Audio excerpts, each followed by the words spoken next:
Can you imagine a scenario in which a little kid is playing on the playground and all of a sudden a bully appears, but the bully doesn't want to mess with this little kid because the little kid has an older brother? Would you be surprised if the bully and the older brother suddenly became best friends?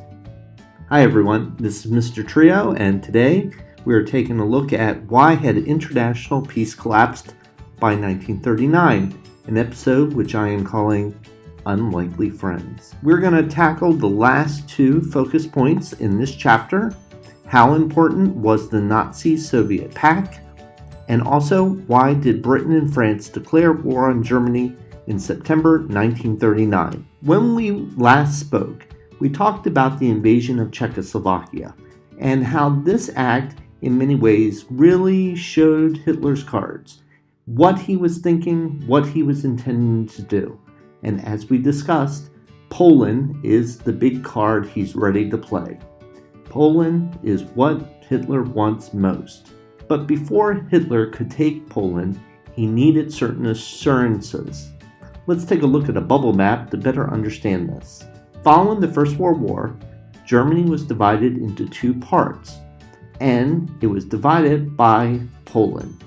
Poland was recreated after the First World War, in part through land that was taken from Germany.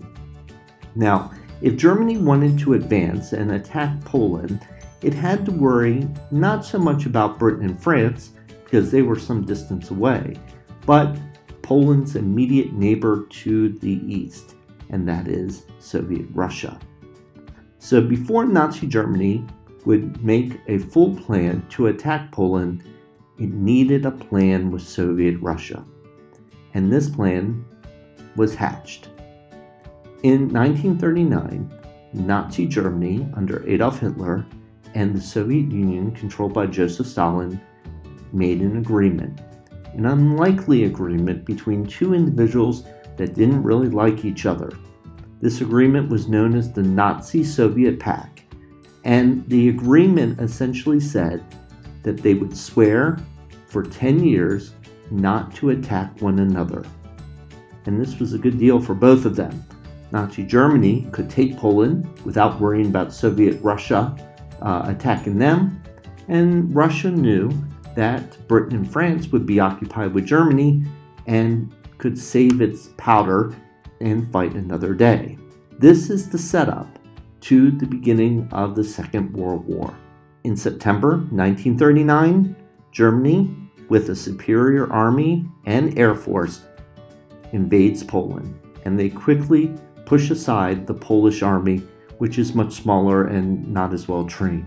Now at this point, Hitler didn't really know what would happen. How would Britain and France respond? As a reminder, Hitler had had a foreign policy of many aggressive acts over the few years before this, and each time Britain and France had appeased him. Would Britain and France essentially allow this to also go by without a hostile response? The Prime Minister of Great Britain went to the radio and addressed this issue directly with the people. Here is a portion of what he said. This morning, the British ambassador in Berlin handed the German government a final note stating that unless we heard from them by 11 o'clock, that they were prepared at once to withdraw their troops from Poland, a state of war would exist between us. I have to tell you now that no such undertaking has been received, and that consequently this country is at war with Germany. So that is essentially how the Second World War begins in Europe. The greatest war that took more lives, both soldiers and civilians, than any other in the history of mankind. So we've gotten to this point. We're going to have a short video after this one as a conclusion to wrap things up. Thanks a lot, and I'll see you in class.